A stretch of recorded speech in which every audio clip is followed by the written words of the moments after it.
Hey guys, welcome back to the Game Room in the Library. Let's get to it. Taito has made a lot of amazing games in their lifetime, some of them unfairly addicting. Jupiter Strike, sadly, is not one of those games.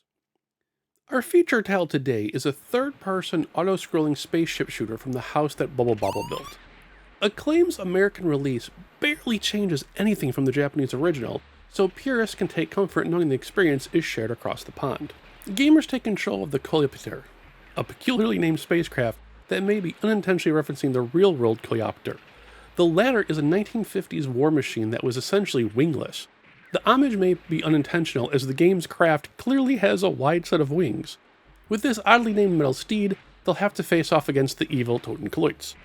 Another possible wordplay, as Totenkampf is the German word for Death's Head. And let me tell you, Mr. Death's Head is coming for the Earth after taking control of the planets in the solar system. Only a dashingly good pilot like yourself can save the universe and our lovely solar system from the oncoming horde. So begins Jupiter Strike, along with all the problems it carried over from Japan. As mentioned earlier, it's an auto-scrolling, forward-moving game, similar to everyone's favorite classic, Star Fox. Hell, if we're being honest with each other, the back of the ship sort of looks like the R-Wing. You have standard laser pew-pews and the early PlayStation's trademark gimmick of homing lock-on lasers as well. The ship also has tilt and roll functions, but oddly enough, the roll is incorrectly listed in the manual. It tells you to press one shoulder button and then quickly press the other, but it's really just pressing them at the same time. Besides the standard view, gamers can swap to a first-person view, a nifty gimmick that may or may not be preferred by some players. Along with the standard button presses are the options for regular or inverted controls. Having now played it for the 6th or 7th time over the years, I think reversed controls are the way to go.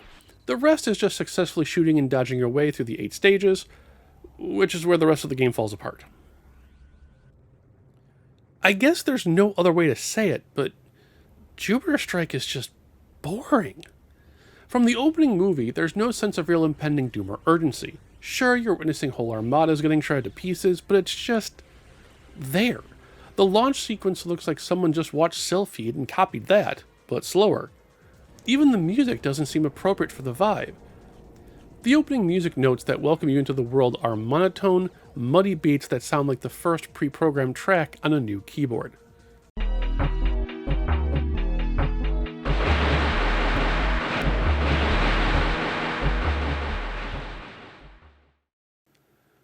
Playing through the stages isn't necessarily bad, but they're uneventful, cliché, and at times practically empty.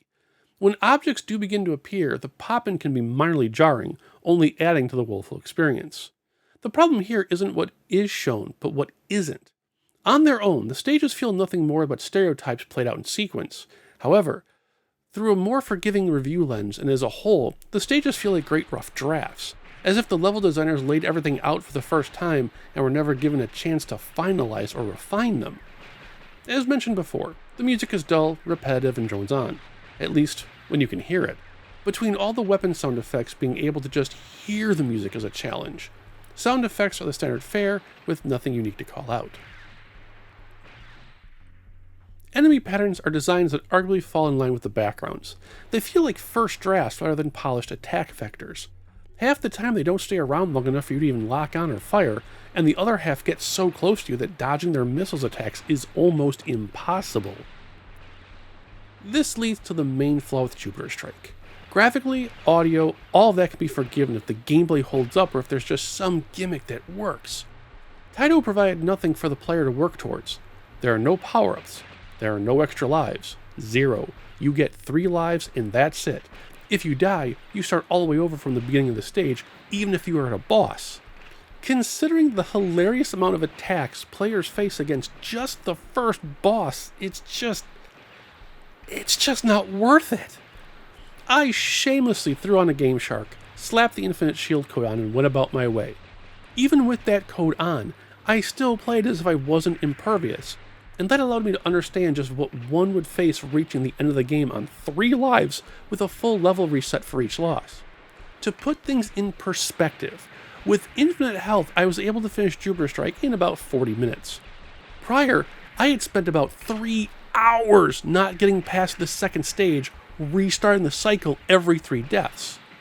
The final nail in the coffin is just like how everything else is missing. Jupiter Strike appears to not even have a high score table. So not only can you not earn anything in the game, you can't even have proof of your progress if you survive the ordeal. At the end of the day, Jupiter Strike's only claim to fame lay in its programmer cheats. There are 2 codes that change the camera view, including one rear, above, and slightly behind the ship.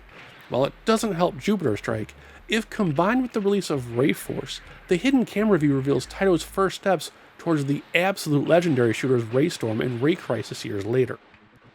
After playing through the game multiple times over the years, my original review of Laughable at 3 out of 10 still stands.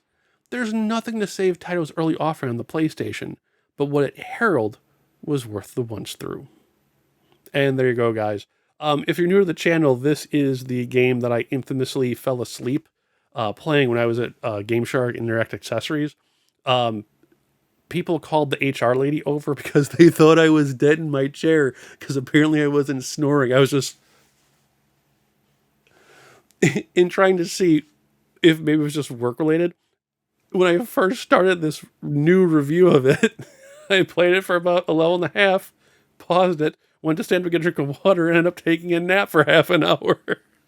It's just so bad. It's literally the Street Fighter 1 to RayStorm Street Fighter 2. It's just this terrible absolute game that you should at least get through once just to say you did it.